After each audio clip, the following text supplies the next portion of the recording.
This week, we read harsh words from Manly P. Hall as he exposes fake occultists, those who would be masters if not for their lack of true knowledge or work ethic. Don't miss what is perhaps some of the most critical things Manly P. Hall ever wrote. We'll dive into a segment that defines the Rosicrucians from the early 19th century, elite Masons who were on a quest. Steve Harrison stops by to remind us of the other 66% of what makes up this great fraternity. It seems that we're all missing it. Finally, we'll wrap it up with a piece on the spiritualist ideas of the great Brotherhood of Man, a praise for the working man occultist, and more. Don't miss it. Welcome back to Whence Came You, a Masonic podcast featuring research papers and discussions related to Freemasonry. Here's your host, Brother Robert Johnson. Welcome back to the show. This is episode number 440. As you heard in the top of the show, we've got a great show for you this week. 3 pieces of education plus. Illustrious Brother Stephen L. Harrison is stopping by for another amazing and all-new segment of the Masonic Minute. Now, before we jump right in, I do want to say if you are out there on the interwebs and you consume this podcast via YouTube, make sure you're subscribing, liking the videos, but most importantly, understand that the videos that illustrious Brother Harrison puts together for our Masonic Minute are all hosted there also, so it's a great way to put together some great content, put together playlists, and put those on at your lodge meetings, or just put together a cool playlist, and in these times where we're not allowed to gather, go ahead and share them with your brothers. In addition, just under the news, I feel it's appropriate to go ahead and talk about a couple things. Number one, if you're on Facebook, check out the Refracted Light Facebook group. If you're on Facebook, check it out. If you're not on Facebook, create a burner account and just get in there and check it out, because there are dudes who are giving amazing Masonic presentations every single week, and it's just a really fantastic resource. Not to mention the fact that there are other podcasts that have just started, including Meet, Act, and Part, a podcast done by Gregory Knott, Bill Hosler, Todd Creason, and Darren Laners. They've done some really great work on their podcast, including the latest episode, which has illustrious Brother Harrison on there as a guest. Another podcast that I just learned about at the time of recording this, actually, is the Rocky Mountain Mason has a podcast. I guess they just unveiled it, and I just saw a link for it recently on my Facebook feed. So this is super exciting, especially coming from one of the most exemplary Masonic magazines in print today. Really, in my mind, there are only a few that are just amazing, Rocky Mountain Mason being one of them. And if I may, one of the perks to be a executive pass holder for Chicago Masonicon is that you will get a 1-year subscription to Rocky Mountain Mason magazine. So that's $33 value right there. It's a really great magazine. I was pleased to pick it up. I just got my issue in the mail, actually, and they printed one of my articles that I wrote about the Rite of Memphis. And it's a longer piece. I hope you guys will enjoy it. It's kind of written in a somewhat entertaining way. But the real gem in this particular issue, in my opinion, I mean, Brother Kevin Townley is in this issue as well, but one of my favorite articles in this particular issue is by Brother Patrick Day.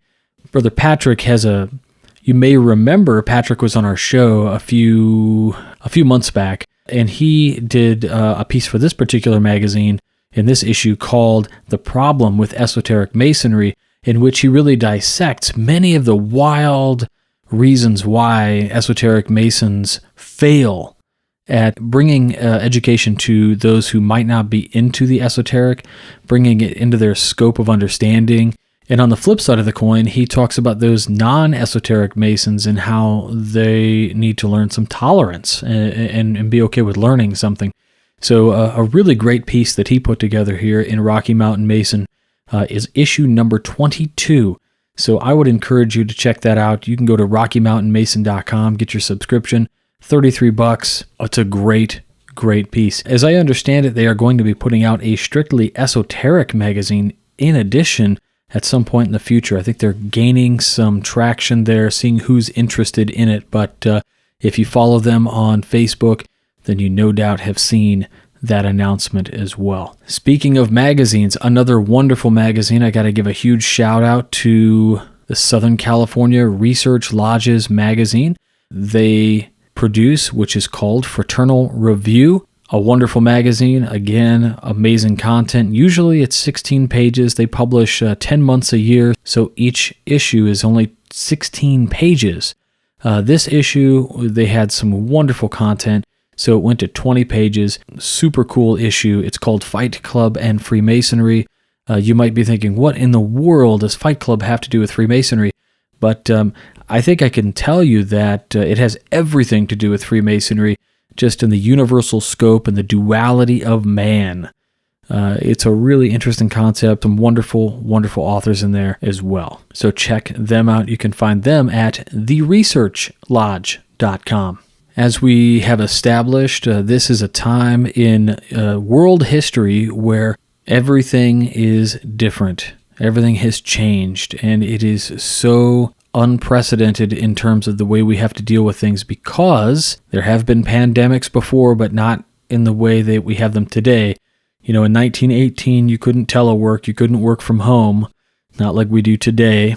So with all that stuff that's going on, and I understand so many people out there who are having to find new jobs, who have lost their jobs, and all of these things. So we're foregoing any and all advertisements for the show, and we're just going to do the education with the one caveat, and then I will say many thanks. I want to thank our producers, our fellows, and our contributors, those people who make this show happen through thick and thin, and who make this show available for everyone, all episodes forever, especially in times like this when not everybody can afford to assist us with those things. So a special thank you for our producers, fellows, and contributors, whether you're on Patreon or PayPal. You guys are amazing in keeping this thing going in this time of need.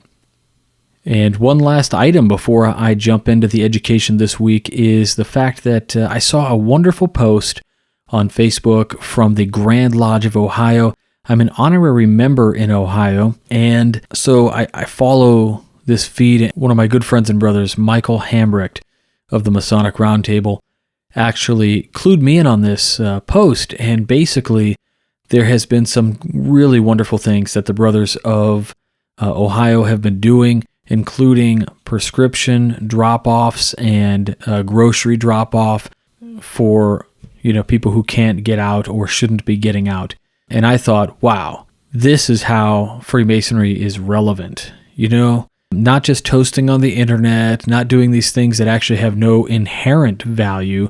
These have real value. These are guys who are stepping it up. And I just thought how amazing and wonderful it was. So just want to say thank you so much to those Ohio brothers who are doing that, and to any brother all over the world, wherever you may be. Thanks for what you're doing, whoever it is, and whatever they need in these uncertain times. This week's education comes from a few different sources. Now, the sources largely come from a mega repository that is funded exclusively by a few people, some academics. It's called the International Association for the Preservation of Spiritualist and Occult Periodicals.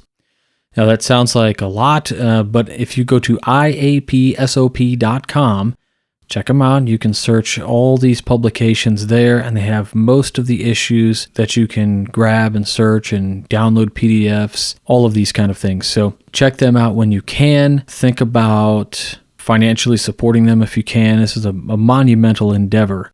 They have to pay the British Library thousands of dollars every year to have access to some of the stuff that they put up on the website for everybody to dive into. So just think about that.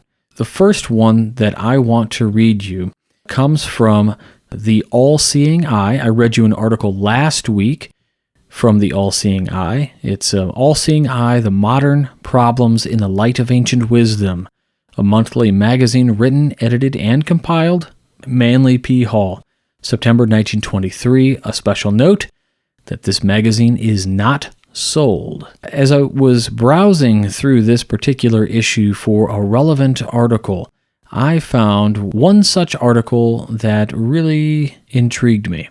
There were actually two from this issue. One was called Prometheus, the Eternal Sufferer, and the other was called Impractical Occultists.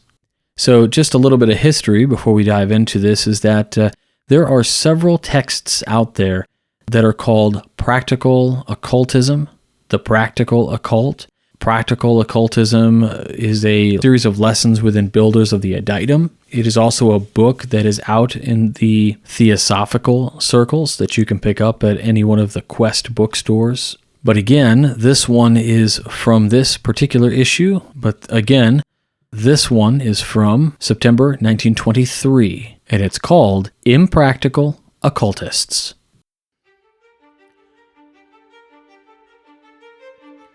The greatest stumbling block that confronts students of the wisdom teachings seems to be the problem of proper application. A large number of so-called students are merely theorists living in a world of their own creation, separated by transcendental ideas from all of the practical problems of life. They live, move, and have their being within a crystalline shell of their own making, which they seem unable to break through to contact the daily problems of life. The great cry is not for abstract ideas, but for practical remedies to be applied to the world inharmonies and international diseases which we now know as plagues, wars, and economic disturbances. Occultists and mystics who are not able to apply their philosophies to the great bread and butter necessities of life have failed entirely to grasp the real truths of universal knowledge. Why do we find so many students who have lost contact with their brother man? They live alone on the tops of mountains, gazing down with supercilious mine upon the tiny ants and grubs which appear mere grains of nothingness from their elevated but not superior position. Why does the student have the feeling that everyone is beneath him in ethics and ideals? And why, oh why, is he too good to work? This list of questions might be continued indefinitely as one unexplainable why after another passes in endless procession, few of them complementary to the traits and qualities exhibited by so-called students of the wisdom teachings. There is no denying the fact that mystics are unusual people, but the strangest of all are the pseudo-mystics, who are hanging twixt heaven and hell in wondrous parachute of self-created concepts. Their eyes are upon the stars, with which they seek union, and thoughtlessly and heedlessly they push less fortunate brothers to one side, trampling on the rights of others, shirking with studious care their own responsibilities. They seem to feel, for some unknown reason, that the world should honor, adore, and bask in the presence of all who claim to be seekers of the light, and that all should hasten to cooperate in perpetuating the indolence of the average truth seeker.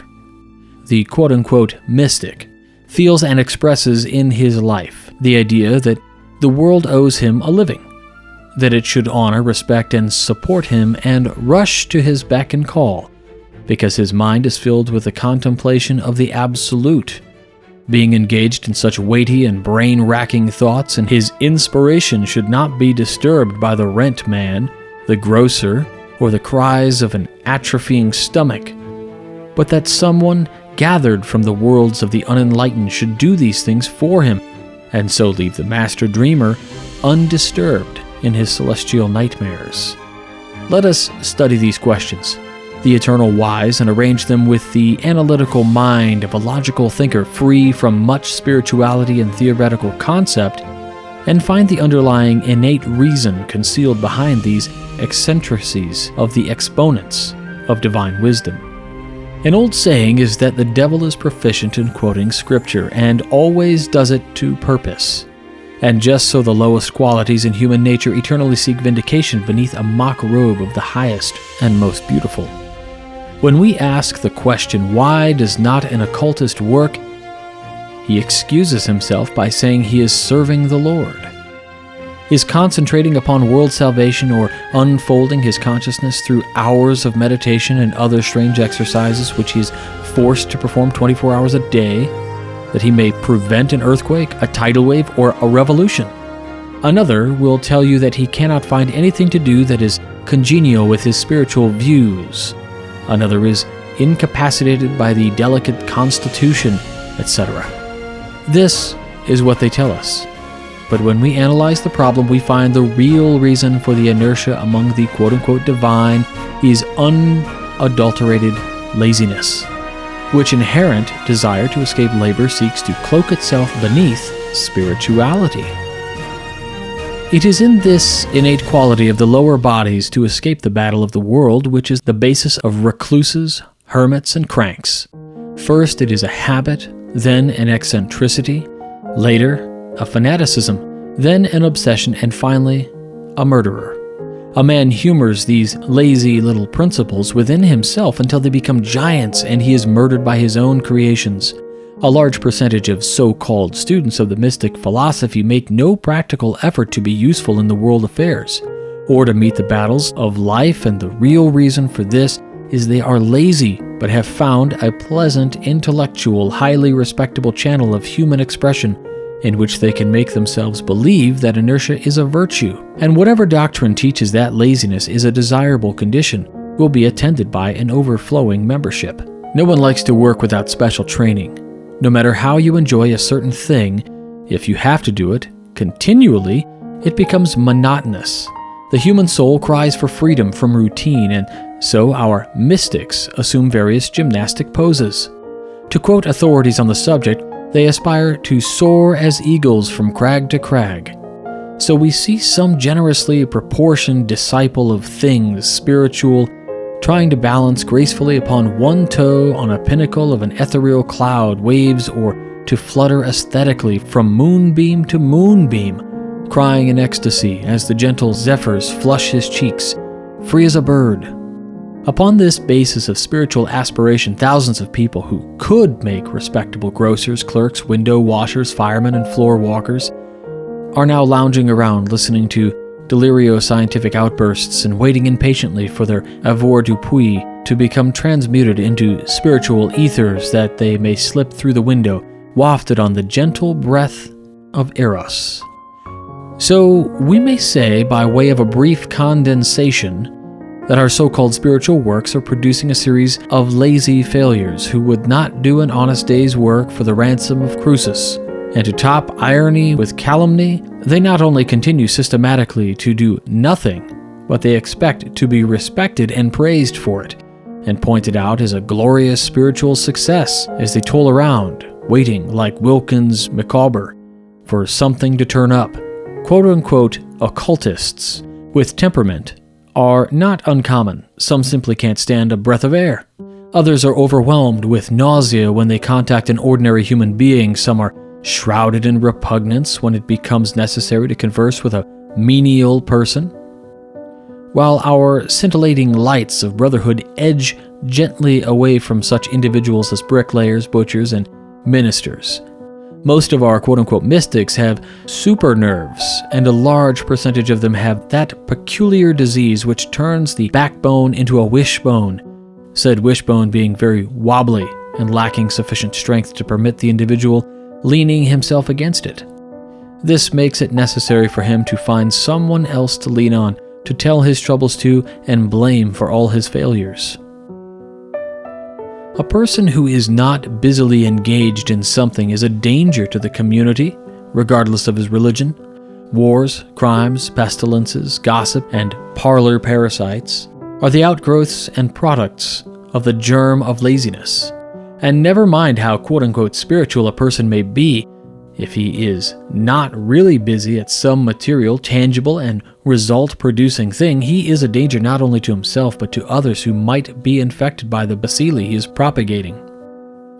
The sooner occultists get the idea out of their system that it is degenerating to be one with the world, the sooner they will really become spiritual. Taking it as a general entire at the present time, the mystics, new thoughtists, and so-called spiritual students are the most unreliable series of people alive. Their word is not worth shucks. Their powers of concentration are nil. They do not know one end of an umbrella from another. and are as lazy as all outdoors. When put to work to earn their daily bread like the rest of the suffering humanity, all they do is stand around and try to impress others with the necessity of realizing that an electron is smaller than a molecule, or that God is all there is. This class entirely overlooks the fact that if God is all there is, that it is unnecessary for one part of Him to tell the other part about it. If each will mind his own business, God will take care of the entire. There is no class more dangerous than the soul savers who, having just found a little light, becomes overly enthusiastic about it. They rouse you out of bed in the wee, small hours, serenade under your window, or make you stand out in the backyard while muffins are burning, informing you that your present concepts are sure to result in a permanent Turkish bath for you after demise. It is the height of sarcasm to have some worm-eaten individual whose hand clasp reminds you that your fingers have closed over a clam, whose limpid personality has neither backbone, strength, activity, nor even the human attributes of cheerfulness, come up to you with tears in his eyes and try to save your soul, or illuminate your consciousness in ways of success. At the same time, borrow $2.98 until next week. Now comes a still more important problem. Oh, why are all occultists broke? There is more pecuniary embarrassment among our modern spiritual demonstrators than in the immigrant class. Every one of them are strictly up against it. And when asked why, they will answer that the world has not treated them right and that their high spiritual motives make it impossible for them to join the ranks of money grabbers and punctilious cash profiteers who make up the business systems. The quote-unquote mystic will tell you that his tender consciousness revolts against commercialism. Therefore, he is not well fixed because he cannot go back to that money-mad world he left behind.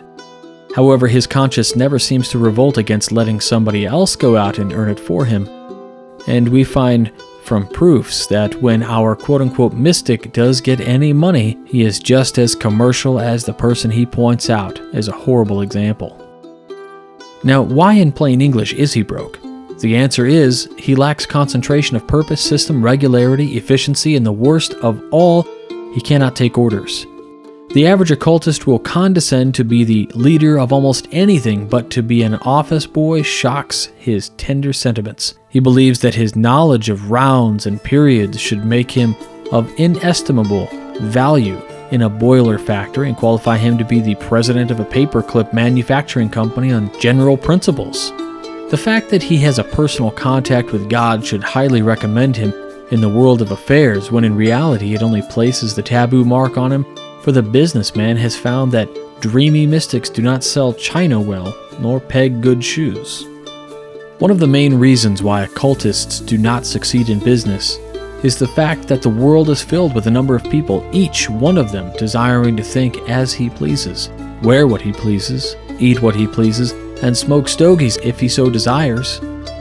When he goes to buy a pair of shoes or have an inch sawed off his cork leg and the salesman tries to baptize him or initiate him into the value of hops tea, he does not usually return, but goes where they sell shoes instead of scintillating advice. There is a very wide gap between heaven and earth, and the businessman who lives in heaven all the time will undoubtedly lose his customers. Heaven is a very abstract place. It does not satisfy an appetite nor vulcanize tires, and the individual who tries to live there all his life will undoubtedly reach his goal prematurely as a result of starvation. And the worst part is that these occultists will never reach heaven by the routes that they have assigned for themselves, but day by day in every way they are going further and further astray. Their theories will not bring down the price of milk in summer nor clean the mosquitoes out of the Jersey flats. They will not inaugurate an era of brotherhood, but if the modern religious mystic got hold of conditions, we would have a smotherhood rule instead. We have wars regularly, earthquakes per annum, pestilences, crime waves, etc. Just as though occultists did not gather around their cold slaw like the farmers used to do down in Rumpus Ridge, where they dissected the next election over the checkerboard. And when all is taken and boiled down, in spite of much talk, there are very few occultists who have really done anything for themselves or anyone else which they couldn't have done as atheists just as well. All they have amassed in a series of intellectual concepts and theoretical speculations which have never been applied and would not work if they were. That rather hazy word, truth, covers a multitude of sins. The realization of God covers a lot more. The impersonal is a mystic tarpaulin, while divine love reaches entirely across the gamut between bootleg and blackmail. But all this does not produce honest politics, nor do the great international problems adjust themselves through our mystic luminaries. And if it was not for the work of a few who really do know and do apply, things would be in a very sorry plight indeed. There is but one answer to the question, and that is the practical living of a life of daily service and helpfulness in the community. When the student applies to living problems which surround him in the theoretical knowledge, which is useless until so applied, he will be an occultist, but not before. While the occultist evades the material world, he overlooks one of nature's most fundamental laws. Let the mystic remember that he was not ordained to be ornamental, but to be useful. He should also remember that hell, not heaven, is to be the field of his activities. Because, from last reports, heaven is quite able to take care of itself. A mystic who believes that heaven is to be his resting place, and that he will be privileged to lounge forever on a bed of phoenix feathers to gargle nectar and ambrosia through sunbeam straws, has a cruel awakening before him.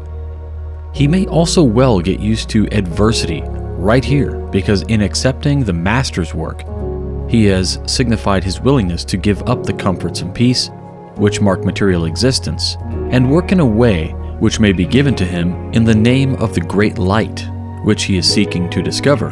The realization that the world's salvation depends on the willingness of mankind to learn lessons is of great importance, and students who go around fussing and stewing because of the adversity which surrounds them are not setting examples worthy of a moment's consideration. The world needs practical people. It needs better lawyers, better doctors, better ministers, government officials, and able citizens. Conscientious shopkeepers, mechanics, and artisans whose work is better and more perfect will thus help to glorify the entire. All constructive works are noble and worthy, and conscientious labor with the ability to master the unpleasantness of routine is necessary for advancement. The average occultist does not realize what an important place a handshake fills in character analysis. Have you ever shaken hands with a mystic? Try it sometime. You will find that his hand slips between your fingers before you can close them. His hand is clammy, mushy, and semi-glutinous, while the fingers never exert themselves sufficiently to close. The arm and hand droops, and the mentality, power, and health is in exact accordance with the lifeless member. Their voices are sing-songy and no deeper than the front teeth, and they are prone to sighing, which is a sign, we believe, of a collapsing diaphragm. Their backs are weak, their knees wobble, and they are spending their lives eating pre-digested pickles and non-protein prunes a la Zwieback in order to piece out an absolutely useless existence. If these were outpourings of the mystery schools, occultism would have died ages ago. But thank goodness, these peculiar specimens are not occultists nor students of anything. They are too weak in most cases to chew their own food, mentally, spiritually, or physically, and are merely collapsing organisms who are using occultism as a refined method of disintegrating. You will find the true disciple of the mystery school outdoing things in every walk of life, whether it is driving stakes, carrying girders, building homes, or cleaning drain pipes. He is at work. He sings at his labors, while the weak and lazy sigh at their inertia. His body is strengthened by toil, his hands are blistered with the world's work, and ever in his heart he is the master mystic. For his hands have built the dreams of his soul into things his brother needs. He has built home to shelter the children of men. He has cleaned the drains that they might be well. His own work is carried on as a menial, but he is the one who has won the game. Many a god has bowed in humble servility to one far less than he, while many a fool has stood on his hind legs to sneer at the divine. So there you have this rather scathing piece by Manly P. Hall referring to folks that he would assume, you have to remember this was written in 1923, really toward I don't want to say, it's just after the apex of spiritualism as a religion in the early 20th century. So in 1923, you've got people out there of all walks of life who appear to be kind of like charlatans in that they dive into this mastery of spiritualism and really not anything of substance to them. And we see this today in a lot of authors, actually. But I really like this piece. The piece actually ends with "to be continued," but I've been looking so far in the next year and a half, 2 years worth of issues, and he never seemed to write a follow-up to this piece. Now, if I find it, great. If I don't, then I would probably consider it, maybe he slept on it and decided not to, or that he said everything he wanted to say. What I do love, though, is that he praises the fact that people work. Your everyday, quote-unquote, occultist, your person who is working toward betterment, the goal of Freemasonry, are people who are at work, people who are doing great things. They're not lazy people just walking around shirking everything they can shirk in order to get by, or these wonderful examples of some of that goes on in, well, a lot of occult schools, as most people know. I've written about those people in some of the occult profile series on the Midnight Freemasons. It's important to understand that as a seeker of knowledge, if you are somebody who is at work in the world, that's more important than somebody who has been able to rest on the laurels of somebody else's pocketbook and survive. There were, of course, some digs in here, the person who preaches to you and then asks you for money, or all of these kind of things are in here. And I think Hall's opinion of them is clear enough without diving too far in. There were some parts of this where I read it, and I had if you could see my face when I was reading this, there's probably a look of, oh my gosh, that he's going to say this. But I really enjoyed the piece, and I'll put a link to this issue of the magazine in the show notes, and please do visit iapsop.com. The next piece I have comes from the Rosicrucian, a quarterly record of the sovereign transactions with occasional notes on Freemasonry and other kindred subjects. This particular issue is the Rosicrucian number 3, which was published in 1869, January. This is the first 3 series of this journal, contributions by K.R.H. Mackenzie, notably his visits to Eliphas Levi in 1861, Robert Wentworth Little, Dr. Woodman William Carpenter, and the rest. Carpenter's contributions consist of a plea to take spiritualism and its phenomena seriously. Listed in F. Leigh Gardner, A Catalog Renaissance of Works on the Occult Sciences, Volume 1, Rosicrucian Books, London, privately printed 1903. So that's kind of the information about the publication. And the article is just a one-pager, so I wanted to go ahead and read that. And I found it interesting. It seems to be a reason for the Rosicrucian group within Freemasonry. So let's take it on. The Rosicrucians. This society is calculated to meet the requirements of those worthy Masons who wish to study the science and antiquities of the craft and trace it through its successive developments to the present time, also to cull information from all the records extant of those mysterious societies which had their existence in the dark ages of the world, when might mean right, when every man's hand was against his brother, and when such combinations were necessary to protect the weak against the strong. Much interesting and useful information may be collected, and we earnestly invite the fraternity to aid us in our search for truth. In this age of skepticism, the truths of Christianity are not safe from the hands of the spoiler, and under the pseudonym of common sense, our most cherished faith suffers much loss from those who have nothing in common with us but the mere name of Mason, without possessing one spark of its vivifying influence, one ray of light which is from above, that shineth more and more unto the perfect day, and which, like the genial sunshine, bears life and immortality in its beams.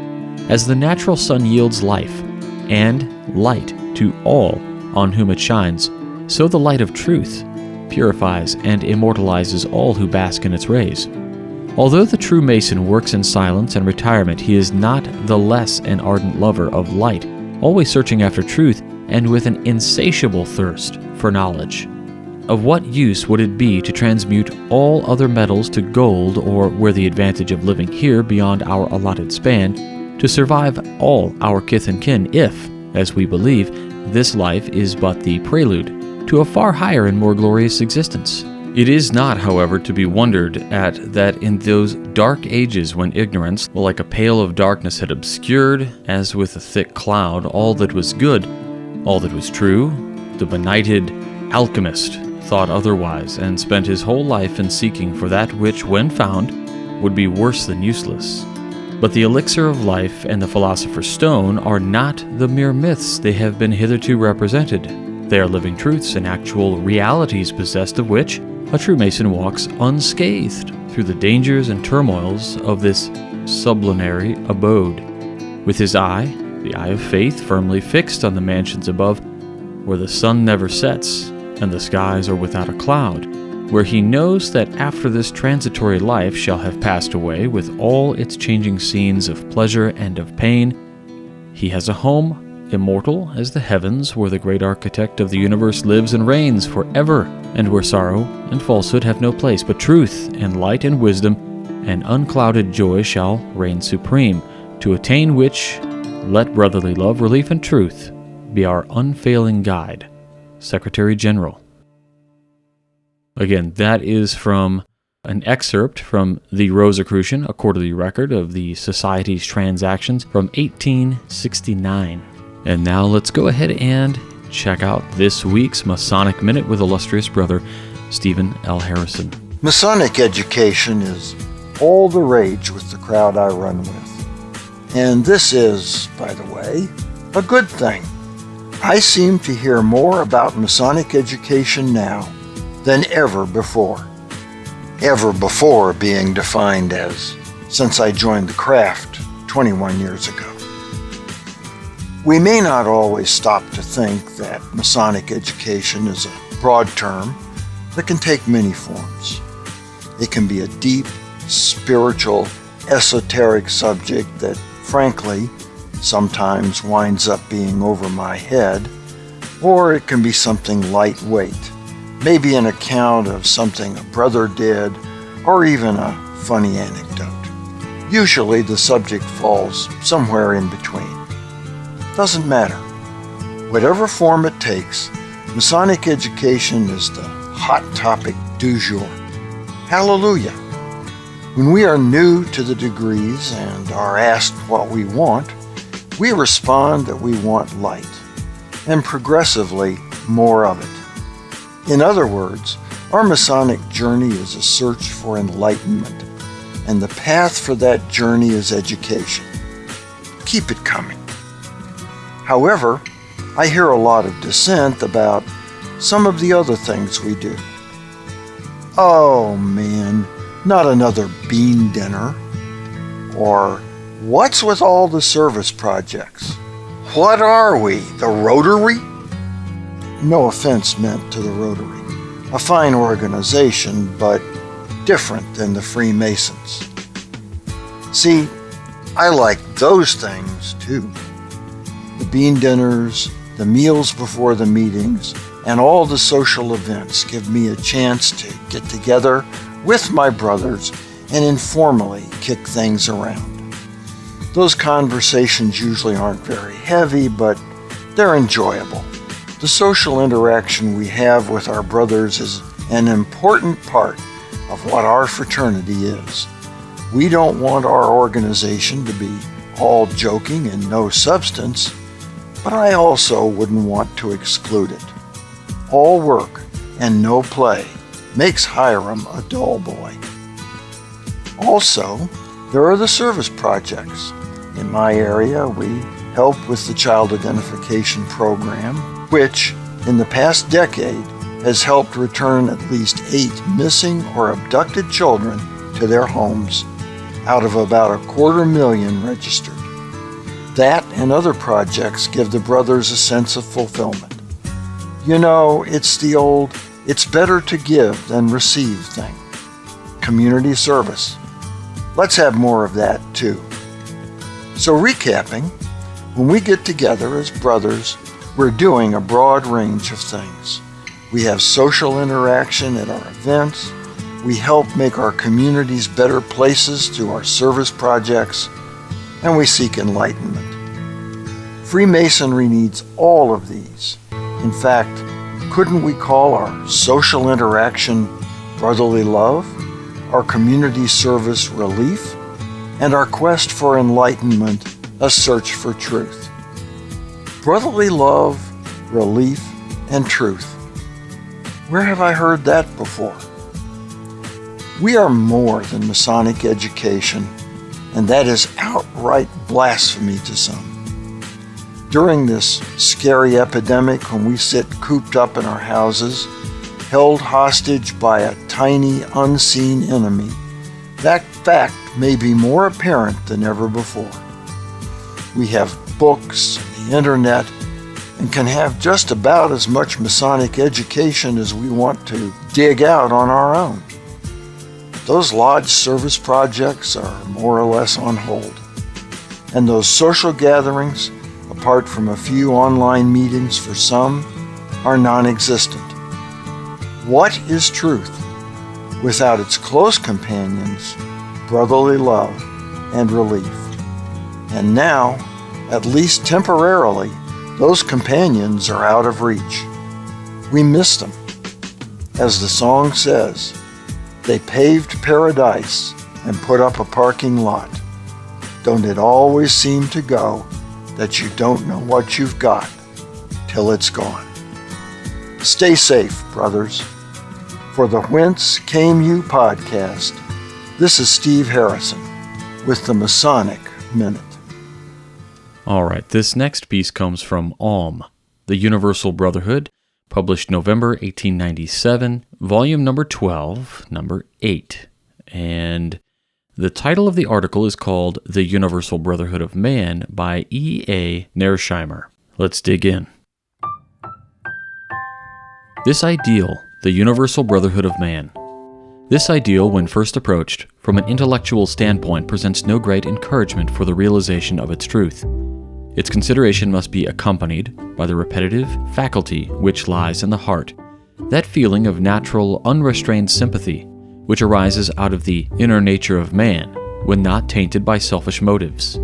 Even a superficial investigation, however, leads us to a labyrinth of thought, in which there is no logical escape from the conclusion that somehow a unity exists between all human beings.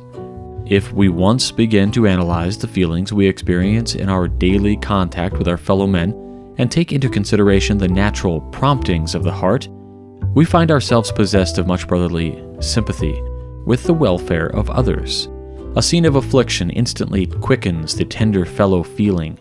See how people rush to the assistance of a falling child, how they shudder at the accident, the unfailing pity deep down with the diseased. Why, who would say the world is so depraved as not to recognize this? Only the rush for personal joys and pleasures causes us to forget it. Let us wait. When the new religion of quote-unquote brotherhood shall have taken root, then we will not fail in our duty and forget. The same energy which is now active in competition and strife will be directed instead to mutual happiness, helpfulness. Poor fools who do not yet know that to do the most good is productive of the greatest amount of happiness. No settled belief exists. Immutability of natural law, or the unity underlying boundless nature, hence the unphilosophic mind does not concern itself with the possible relation which it bears to all existing things.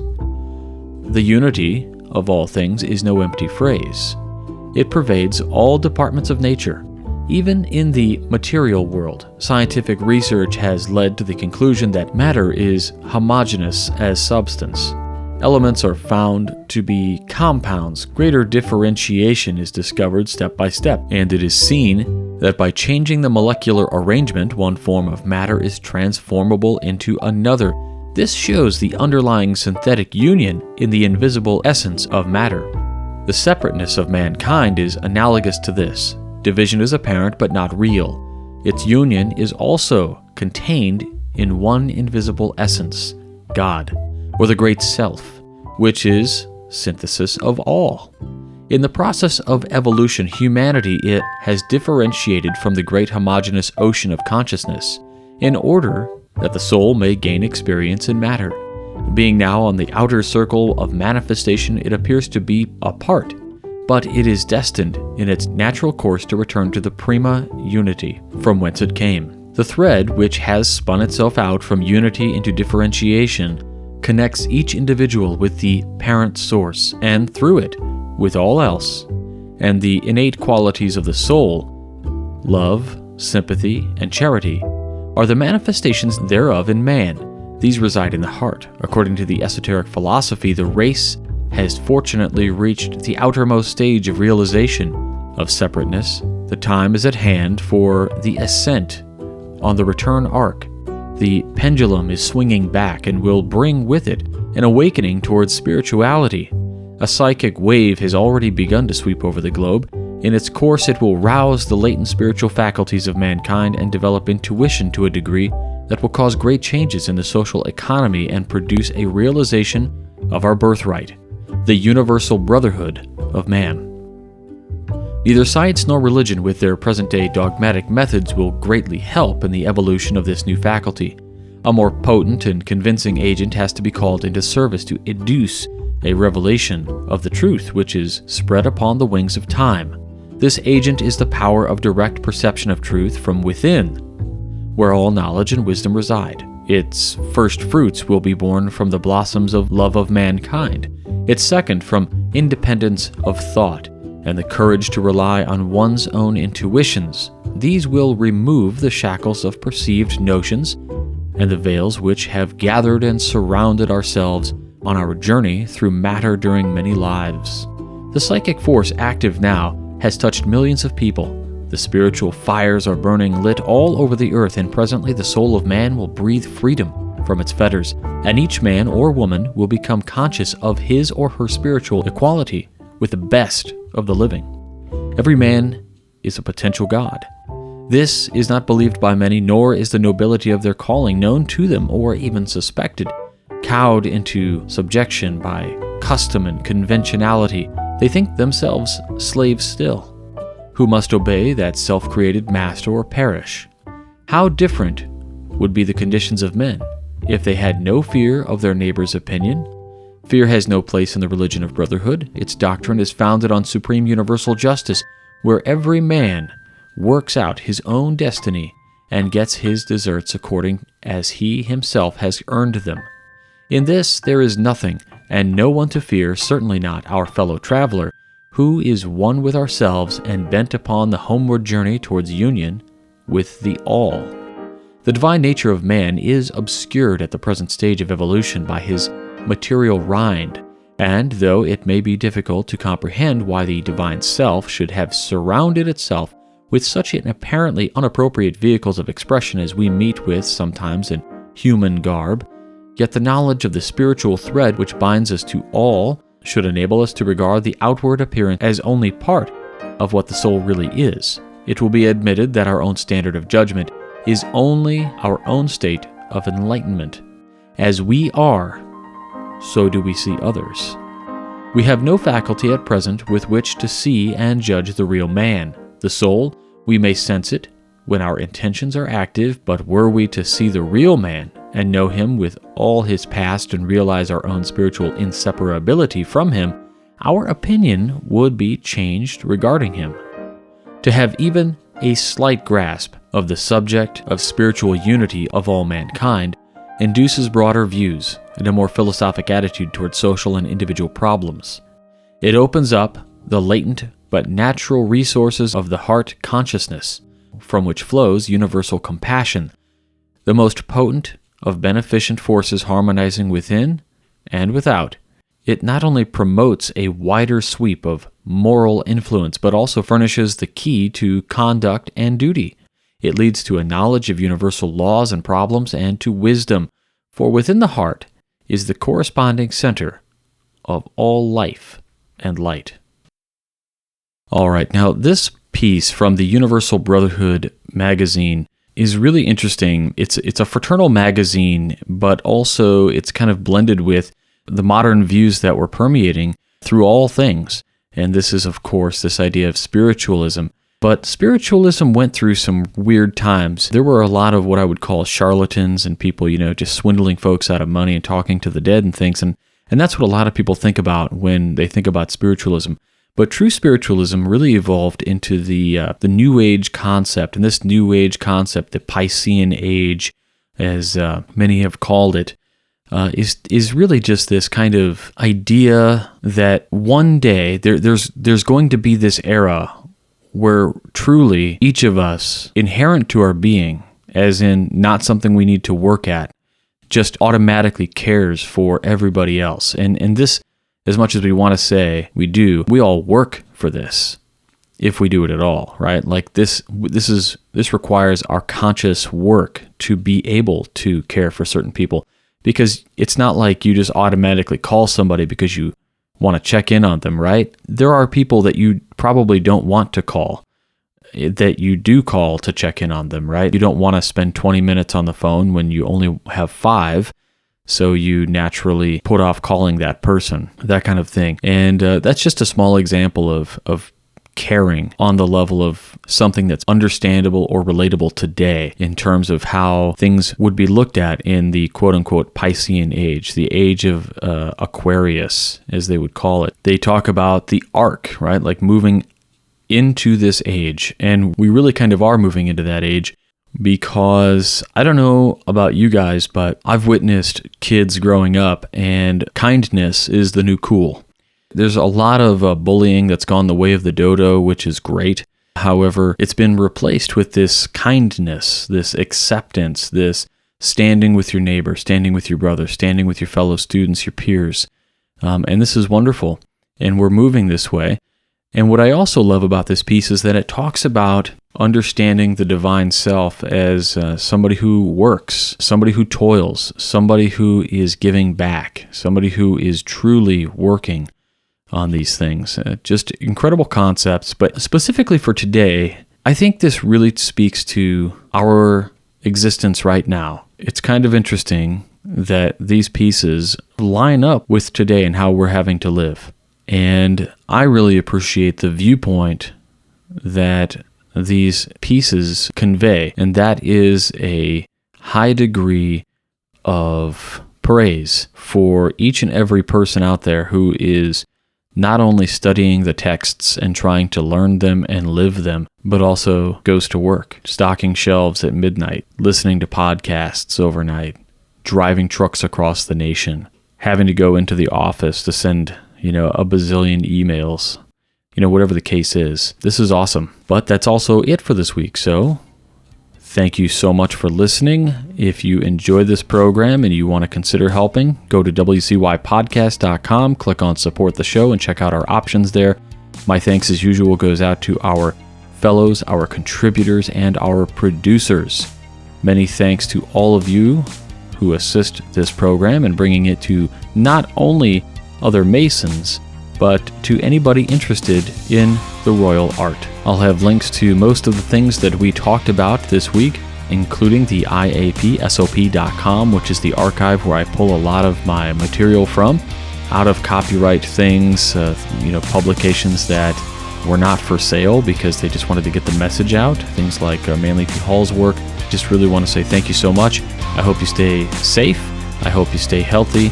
And if you want to pen pal or something, you can find my address on the website. That's it, guys. So thanks so much for listening to this program. Until next week, stay on the level. For Whence Came You, I'm Robert Johnson. You've been listening to Whence Came You, a Masonic podcast featuring research papers and discussions related to Freemasonry with your host, Brother Robert Johnson. Be sure to join us for our next edition.